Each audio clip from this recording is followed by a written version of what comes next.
Hablemos el día de hoy sobre la información, ese tema importante que muchas veces nos aburre y se ha prestado a debate en cualquiera de sus formas. ¿Cómo acceder a la información veraz? Esto dejó de ser un derecho hace mucho tiempo y se ha convertido en un privilegio. ¿Qué es el acceso a la información? Según las Naciones Unidas, el acceso universal a la información significa que toda persona tiene el derecho a buscar, recibir y difundir información. Este derecho es parte integral del derecho a la libertad de expresión. Por tanto, el derecho al acceso universal a la información también está ligado al derecho a la libertad de prensa. Suena complejo, pero solo están relacionando dos cosas ahí. La única manera en que tú puedes o usted puede acceder a la información veraz es creando su propio sistema de investigación. Yo le quiero hacer algunas recomendaciones porque todos estamos en el mismo barco y creo que para todos es conveniente esto. El primer consejo es leer artículos que pertenezcan a agencias de noticias de renombre. Segundo, trata de leer más de 2 o 3 artículos sobre un mismo tema o suceso.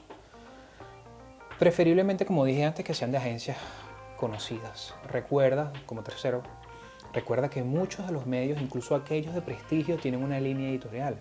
Por lo tanto, la información estará orientada a buscar un objetivo y no será la verdad absoluta. Cuarto, desarrolla un criterio auténtico y 5, aléjate de las redes sociales. Les pongo un ejemplo y presten atención. Recientemente estaba leyendo un artículo en el American llamado, abro comillas, China destrona a Estados Unidos y fue la única economía que creció en pandemia, cierro comillas. Este artículo fue escrito por Sabrina Rondón. Yo aquí digo todo, el pecado y el pecador. Este artículo, Sabrina nos explica a través de algunos argumentos el crecimiento exponencial de China este año de pandemia, en el que todas las naciones, todos los países, entre ellas por supuesto Estados Unidos, se vio cómo sus indicadores bajaron a niveles mínimos históricos. Entonces, me permito citar uno de sus párrafos del artículo. Abro comillas. Hay que recordar que el régimen chino negó la entrada al equipo conformado por 2 científicos de la Organización Mundial de la Salud, que tenía como objetivo investigar el origen del COVID-19. Al ser la nación donde se originó la enfermedad, aún no se entregan informes que revelen el origen del virus y el régimen chino se niega a cooperar con las organizaciones internacionales. Si bien esto fue verdad,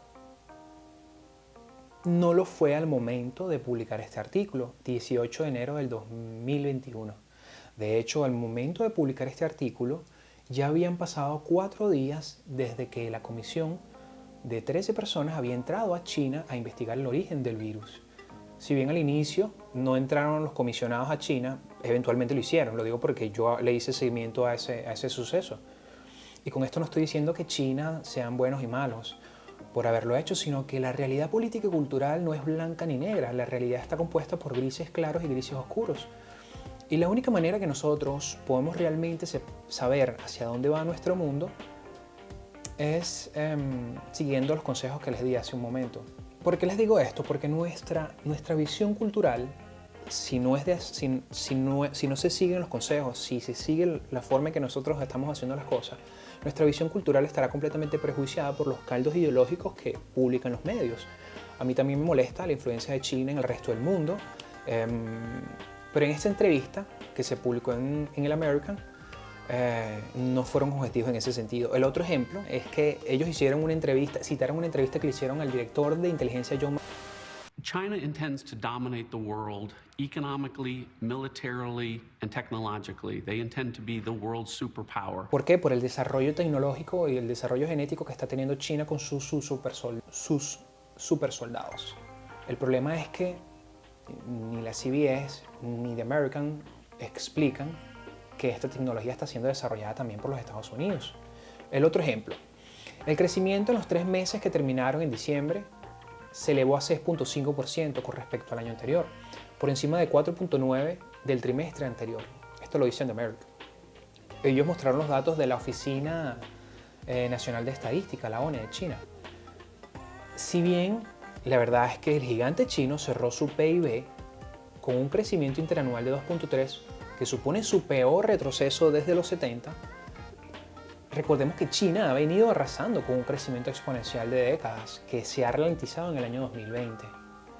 Entonces, bajo esos términos, vemos que el curso de los artículos de opinión tienen un propósito y muchas veces, por darle sentido a eso, obvian algunas líneas argumentativas. Con esto le estoy diciendo que es que todos nos hemos visto afectados por la pandemia, incluyendo China. Lo digo porque, bueno, el American tiene un objetivo muy claro con su opinión. Ellos hacen mucha apología al trumpismo y tienen un hermano menor que es el Pan Am Post, que yo los leo, no es personal, yo los leo muchísimo. Pero lo que yo quiero hacer acá es hacer una invitación a que uno tiene que validar mucho la información, validar lo que uno lee, contrastarlo con otras fuentes. ¿Y por qué estoy haciendo esto?